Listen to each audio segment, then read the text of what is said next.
Welcome back to the Fantasy Football Formula.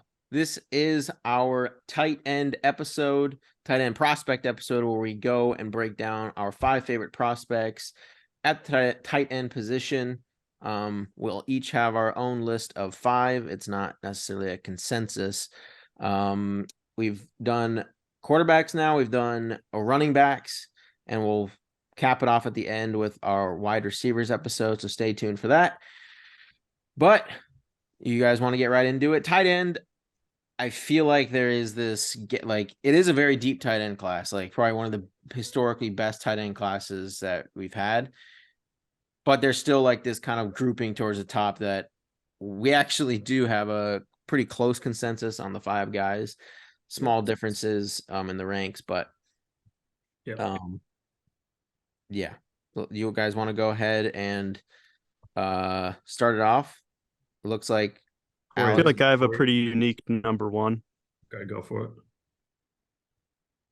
All right, I'm going with the aerial threat here. I think the NFL, for one, is starting to put a premium on tight end position, so I like the way that this guy plays.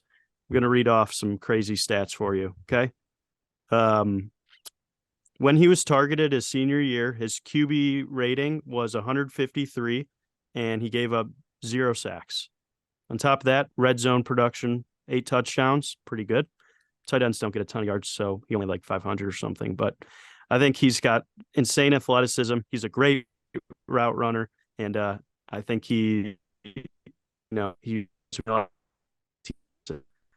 just kind of open up the field deep and. Woof. He's talking about Dalton Kincaid. For those the summary of what Nick said was he likes Dalton Kincaid. You didn't hear anything? We heard bits and pieces. We got most of it. You just lagged at the end. All good. Did you hear my 153 passer yard rating? Yes. Yeah. Yep, we got that. Yeah. All right. I'll just move on. Corey, call out your ND boy. Yeah. I think it's pretty obvious who should go number 1. Best tight end in the college football realm this past season. It's just impossible matchup. Michael Mayer, dude, where he ranks. Okay, he ranks 2nd in the combine behind tight ends over his production score. But dude, the guy is a absolute freak. Ran 4.7. He has amazing route running skills. He's a decent blocker as well. And again, Notre Dame puts out pretty good tight ends, and they have in the past. And again, this kid is something to look out for. The pro comp that's a lot of people are making a comparison to is Jason Witten, which I can definitely see. And if that's the comp you're comparing him to, I mean, Jason Witten was a Hall of Famer. So I'm not saying obviously he has to go out and play the games. I'm not saying he's a Hall of Fame tight end right off the bat. But when you're getting compared to NFL great like Jason Witten, that is something that, something you should run with and draft very high. I think he's going to day one be an instant game changer for a team, whoever takes him. So yeah, I wish the Colts could grab him because we need a tight end. But unfortunately he's definitely not going to be around for the Colts. Jelani. You got Jelani. I know we got Jelani, but he's just Jelani. He's just a big. You got to use it. Well, yeah. Okay. Well, continue. Yeah. I'm with you there. Michael Mayer is my number 1 as well. Corey, you touched on it. He was consistently one of ND's best receivers these past 3 years that he played there. Just a guy who is NFL ready day 1 on every single route and every single blocking scheme that you could ask him to do. So that is why he's my number 1 as well. For me, it is Darnell Washington. This guy, he goes out there. He's like the best blocking tight end in the class. Like the dude's 6'7", 270. And then we just saw his combine, which was absolutely insane. Like he actually rose up my rankings. Like before the combine, I had Washington, I believe 4th, maybe even 5th. And I was very impressed because I really just thought he was like kind of like a 6th O lineman. I knew he can catch, but like his 40 time, those one-handed catches, like this guy can definitely, he has the upside to turn into just an absolute stud at the tight end position. I will say Michael Mayer's like the safer pick, like what you're talking about, like ready from like day one. Although tight ends typically, Kyle Pitts was kind of an exception. He had like 1,000 yards in his rookie season, but typically like you don't see tight ends start to peak and get into their prime until age like 25. So even someone like Mayer, maybe if the Chiefs got him or something, he could really start to produce early. But I don't know. I think it's going to still take a little while for even him to be NFL like ready. So I'm just going to take the upside here with Washington. The dude just looked incredible to me. Yeah, he's my number 2. I was really hoping that you didn't adjust your tight end rankings so that I could just lay into you about your Anthony Richardson take, when this dude is putting out just the most freakish tight end videos and stats and all that, combine scores, etc. So I mean, I saw that and I adjusted my ranks accordingly. Yeah, the dude's a giant. He's a 6'0" lineman who can move. The player comp I've got in here for him is Martellus Bennett, just because that dude was a physical freak, like very good receiver, very good blocker, and just a giant human being. So kind of what you're looking for in tight end. Yeah, he was my number 2 as well, but I'm a little upset at the player comp. I think the league was 1 year without Gronk, and we finally got another rumbling, bumbling, stumbling tight end that we could cheer for. The guy's a monster. I saw something out of the combine that his wingspan is the same as like Yao Ming's, and like he can he can reach across both sides of like a Ford 250 King Rancher truck. So like the guy's just a massive human. I like what he could do blocking. He showed that he can make some crafty catches and he's got a little bit of athleticism, but I think seeing him against some of these cornerbacks and safeties, it's just such a mismatch. It's going to be great to watch. Yeah. And he was just, Brock Bowers is just kind of like a stud. Like, I mean, well, then next year's draft class, that dude is there, but he was just kind of overshadowed by that. But he is someone that can just at the next level, at the NFL level, really like stand out for what he can do at his size. But yeah, for me, it's flipped. So you guys had Washington. I have Mayer as my second because he's just, he was my first. He was my favorite tight end before the combine.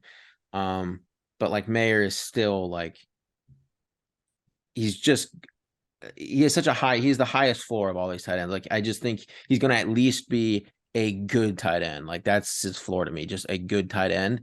And then, yeah, if he's able to become someone like Witten, a Hall of Famer, that's great. He'll never be someone that can just blow you away with his pass catching ability, though, in my opinion, like a Kittle or a Kelsey or a Gronk, but he can just do a lot of the little things right. Yeah, I think he gets open pretty well, though. I think, bringing up Travis Kelce, like his innate football IQ, we're going to go back to that, is pretty unmatched in this tight end class. I think just his ability to find space and get open, something we see Travis Kelce made an absolute legendary career off of. Yeah, but he was also incredible similar skill catch. Yeah, Mayer's not incredible after the catch, but he has one of the best hands in the draft as a tight end. That's why I think he's so good, because he has great hands. Like you just said that he can't catch in traffic. I never said he can't catch in traffic. I said he's not a Kittle or Kelsey or Gronk in the sense who are good pass catchers. They're good pass catchers. No, like they can like take the top off of a defense almost. They can run like that's not pass catching, BB. It's yards after catch. The yak. That's the yak. Okay. That's the athletic ability. That's what I mean. Like he'll never get to that level of being a pass catcher. He can do all of what Kelsey, Kittle, and Gronk can do in the intermediary short levels of the field, but he will never be able to get to that next level. It's just not in his range of outcomes for who he is as an athlete. Yeah, no, I agree with you there. the way you just phrased it just made me want to question you and No, I didn't mean he's a your football incredible pass terminology. catcher. So He's an just like the incredible pass breeze. All right. He's the perfect like possession Yeah, he's a prospect. chain Yeah. mover and he's incredible at it. My second one was Kincaid, just because I mean Nick talked on him. He's definitely more of a pure pass catcher than anything as a tight end. He definitely is not a good run blocker. That's one thing that he's going to have to be able to do and to play a tight end position in the NFL. So that's something they're going to have to work on. That's not an easy thing to teach either. I think, and that's something that you pick up and it's something that he doesn't want to do. He didn't have to do at Utah. Like he was on the outside. I think we see a lot though. Like that's what I was saying at the beginning when I was, boasting him up. The NFL is starting to put guys in positions out wide. Like you see it with Evan Ingram, Mike Gesicki. It's just like these slot type of roles where they don't really have to block. Yeah, but the best of the best can block. Sure. No, definitely. And it's something that, maybe he's not going to be elite at, but he can definitely be okay. And I can see him definitely, lining up in the slot and becoming just a mismatch for, the nickels and the free safeties that come down to or linebackers. But man, geez, that's a huge knock on you if you can't be able to run block. So, but I mean, he's a really good athlete. So, and a freak. So I'll have him there at the 2. Yeah. That's what I have. I'm with Corey. I have him at 3 as well for those pretty much exact reasons. I have him marked down as the best pure receiver in the class. Kind of like what you said, Nick. Like that's how he's going to have to be utilized in the NFL. Just line him out. But that's why I have him at 3, because I don't think he's like his blocking ability is just so like that's why Washington is just kind of a better version of him in my opinion because of how incredible at blocking is, and he's not that far behind him as a receiver. Yeah, he was my 3 as well. Is everyone's 3? Oh, I thought Corey, you had. I had Kincaid too. Oh, sorry. Yeah. We were on to 3s by then. You're good. Okay. Oh, sorry. So my 3 was Musgrave. I have Musgrave there at 3. Very limited at Oregon State. Only played a couple games there. But what he did there was pretty eye-opening. Again, not a good run blocker. That's it. That's the issue with some of these tight ends coming out of these, Pac-12 schools or out west schools is the offenses that they run. They don't need their tight ends to block. They just need them to be pure pass catchers, and that hurts them in the long run, especially in the draft class. He can jump out of the building. He's again a very athletic guy. The knock on him is going to be his run blocking. Is it something that he's going to have to transition to the NFL? And if he can do it, he's going to be pretty good. A lot of comparisons I've seen him at is like a Dallas Goedert. Dallas Goedert isn't the most elite pass blocker. So if he can get on some level of that, or sorry, run blocker, not pass blocker, but if he can get on the same level as that, then yeah, he's going to have a pretty successful career in the NFL. Yeah, we didn't get to see him his senior year, but I think you look back or I guess his junior year, his sophomore year, finished one of his last games against Oregon, 85 yards and a touchdown. Like he's the kind of guy who could play that receiver role. So I like him. He's 6'5", 250, the perfect size to find a mismatch. And like Corey was saying, he's an athletic freak. So injury kind of sucks. I feel like he'd be a little bit higher up in the draft boards here, but someone's going to get a great steal here in like the 4th round or something. So I'm excited to see him. Yeah, he's my 4th. You guys covered it all. Athletic guy. Let's see how he can develop. It's a deep tight end class, like we mentioned at the top too. So, maybe in other drafts, he's higher up because of how athletic he is. But there's just some guys that are definitely ahead of him in the bunch. Yep. PB, you have the same 4th, right? Hold on a second. I actually was adjusting. No, so someone. I'll go. You guys can go through your 4th. I'll go. So, well, we're on 4 now, right? Yeah. Yeah. So my 4th is going to be Sam Laporta, out of tight end U, which is AKA Iowa. Kind of like Notre Dame, Iowa has had really good success with their tight ends. He came in at the combine. He was the third most athletic player comp to come in, or player for the tight end position. Again, blocking. It's just one of those things. It's which separates the elite tight ends from the not elite tight ends. And he played on Iowa's offense, was one of the worst offenses in the entire college football land. They were so bad. So I just like him because of his athletic ability. His route running is really good as well, but you got to be able to block. So we'll see if he's definitely not George Kittle in blocking, but if he can get somewhere a fraction of what George Kittle is, he'll be very successful. Who's next? He's my fifth guy. Okay. So Nick had Musgrave, or Nick. I had Musgraves, but my fifth guy is no, I'm on fourth still. all right. So- Well, it's going to be the same guy, so I'll follow you. Well, so for 4, it's Kuntz. Kuntz is someone that actually I didn't have him in my top 5 before the combine, and then he just he had the best tight end combine in my opinion, better than Washington, had a perfect 10 relative athletic score. He ran a 4.56. He had a 40-inch vertical and a 10.8 broad jump. He was second in the nation among tight ends in 2021. And I think his combine performance vaulted him into the second round of the draft. His speed score was incredible. And that is something that matters to when it comes to producing at an elite level at the tight end position is your speed score. And this dude, blew it out of the water. So yeah. I did take him. He was out of my top 5, but he is over. Musgrave is actually out of the top 5 for me. He was someone that didn't really show anything in college a whole lot, but then in the combine, it was he was supposed to actually win the combine, and then he was out. Washington looked better, Kuntz looked better.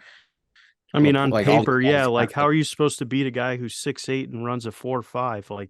Of course the guy's going to win the combine. Who? Kuntz. No, but he came in and did that. He wasn't, he wasn't someone. No, I know, but I'm just saying, he also played at Old Dominion. Else. Okay.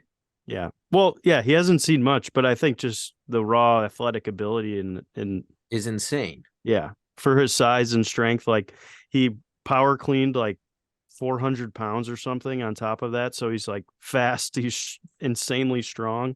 And, he probably shouldn't be doing that if he wants a long NFL career, but he's just a physical specimen. So you got to give him a shot. But yeah, the thing is, he Musgrave to me, he was someone that I had him ranked 4 because I was okay, he hasn't shown really much in college. But he's going to crush the combine, and then he didn't. So I don't know how I'm going to have him in my top 5. PB, you'd make a really bad NFL GM if you just drafted off combine. And I'm not just drafting Anthony Richardson. Nick, what has Musgrave shown in college? Well, he was hurt. I mean, we didn't get to see. So you didn't get to see much from a guy, and then he doesn't do anything. And then he doesn't do anything in the combine yet. You're going to rank him over someone like Kuntz? It doesn't make sense. He was 19 years old and one of the best tight ends in the country his sophomore year. So, yeah. I know the hype hasn't been there the past year because he didn't get to play much, but okay, yes, it's all about potential. 5, but Kuntz blew me away, so I'm going to have him there. It happens to a lot of you, doesn't it? Anyway, let's go to number 5. That was 5 for you. Nick and Kuntz, Alex had Kuntz was 4 for me. It was 5 for me. So why don't you go for 5, PB? Well, you got the hot mic. I had Laporta. I had Laporta from Iowa. Reliable hands, good receiving tight end. Corey covered it. Yep, that's mine too. Laporta, massive route tree. Iowa's tight end you. Yeah, Nick, he's playing in the pro style offense there too, which is always good, even though the quarterback play was atrocious. Nick, are you going to touch on Kuntz? Or you just did? I mean, nah, not anymore. Nothing else? He's a good prospect just from Yep. a physicality perspective, but who knows what he could do at the NFL level. He only played at Old Dominion. Yeah. My fifth and the round it out is going to be Washington. How? How? Oh, did How? But he gets he's to it. building a lab. He's an alien. He's from outer space. How do you He's so have big. Musgrave over Washington? Just tell me that. Based on what he can do with his hands and the route runner and the not just based on the fact that he can be an extra blocker. That's why I have Washington at fifth. Sweet. Washington pushed a sled. Yes, I mean that's incredible. What he did with that. Dude, reminds me of Zwasowski from Longest Yard, who just like flipped over the fucking the practice dummy. I mean, yeah, He's it's moving incredible. the, He's super strong. He's huge, but other than that, like he's a huge blocker. He's just And he's fast big as shit. body. He's a big body. That's fast as shit and can catch. Yeah, I just don't. I can see maybe. I'm not saying he's not going to have a good, successful career. I'm just not going to base him off his combine scores and just throw him at the very top of the list because of what we saw him pushing a dummy. I mean, yeah, he's a freak athlete for sure. Not going to put that against him, but being a successful tight end in the NFL, I don't know. I just we'll see. I mean, Jelani Woods had an insanely freakish athletic score, and like he's kind of panning out. How But like old is he's a Jelani? terrible blocker. How old is Jelani? This was his first year in the NFL. Yeah, how old is he? Tight ends literally don't do anything until they're like 25 years old. Okay, well, fine. All right, we'll go off 20. So, based off what we've all talked about, nothing means anything because they don't do anything until they're 25. Like so I'm saying, like you can't. Tight end is a position that you can never, like, just say even like 3 years in. Say I'm just they're a bust. I'm just saying that he's going to have a lot bigger of issues dealing with the defensive ends in the NFL than he did in college. Yes, he could push those guys, those freshmen, sophomore, juniors around. Like this is not the same as it's going to be like in college. Am I saying he's not going to have success? No. I just think it's going to be a little bit more eye-opening and it's going to be a little bit more difficult. PB, you taking Kyle Pitts or Washington? You can only have one. Kyle Pitts. And he's done great. He had 1,000 yards in his rookie season, which is All right. That's enough tight end talk. So, yeah, Nick, you can trashing Kyle Pitts is going to be about as bad as your trashing Patrick Mahomes take. So we'll revisit that when Kyle Pitts proves to be a Hall of Famer. But in 6 years when he's 25. Nick, that's when tight ends break out when they're 25 years old, and Kyle Pitts already did it in his rookie year. Like, I don't know what else to say. Okay. Like the fact that no, whatever. I'm done with All right. Got it. That'll do it for this episode. We'll be back for wide receivers for our final episode of our draft prospect breakdown, and then we will do our first mock draft of the year.